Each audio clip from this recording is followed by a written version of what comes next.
El balance de la Cámara de Comercio ha llevado la evolución que ha llevado la economía aragonesa, el entorno aragonés. Han sido muchos cambios, hemos vivido momentos importantes.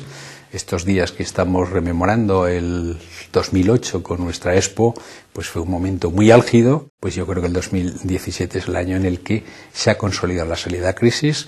Vemos cómo se va el crecimiento de la economía aragonesa.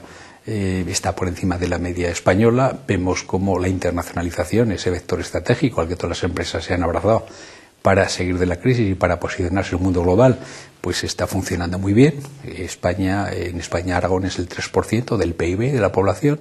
Tenemos un problema con los vecinos de la Cataluña tiene que consolidarse, si no, pues en algún momento empezará a pasar factura de verdad. Yo creo que es más la imagen que se está dando que realmente en cuanto a cifras macroeconómicas, pero evidentemente esto llega a un momento en que alcanza. Esto es como un vehículo, si no se vuelve en Cataluña a estimular y a cambiar, a dar estabilidad política y social, pues evidentemente va a haber un problema. Hay un problema social ya muy potente y hay un problema político importante y lógicamente la economía en ese contexto se acabará sintiendo. Hay que reposicionarse en ese contexto geopolítico y por lo tanto desde Aragón ir a países asiáticos donde el crecimiento es mayor, donde hay más oportunidades tecnológicas, pues evidentemente hay que estar. Las empresas medianas grandes que mejor posicionamiento tienen son las que están multilocalizadas. ¿Qué es lo que están haciendo las empresas? Fraccionan la cadena de valor y lo que hacen es utilizar partes de su cadena de valor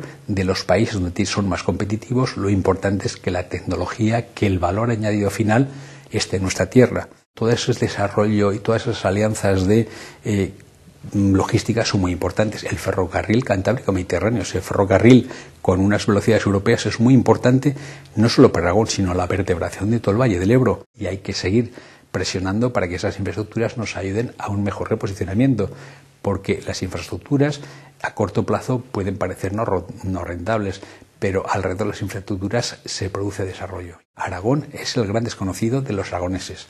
Tenemos un potencial, tenemos una belleza paisajística. Ahora se celebra el centenario de Ordesa Monteperdido, hay que apostar y estar con él. Tenemos una riqueza cultural, desde arquitectura, desde cultura, desde gastronomía. Llevo el apellido Teruel en los genes, por lo tanto soy muy aragonés y siempre digo que no hay que ser los que más presumamos, tienen que ser los que más sepamos aprovechar las cosas. Tenemos que tener más autoestima, somos más capaces de lo que nosotros nos creemos, valemos mucho más de lo que nosotros nos vendemos y simplemente lo que tenemos que hacer es poner ilusión, poner un poquito de talento y trabajar, y el futuro es nuestro.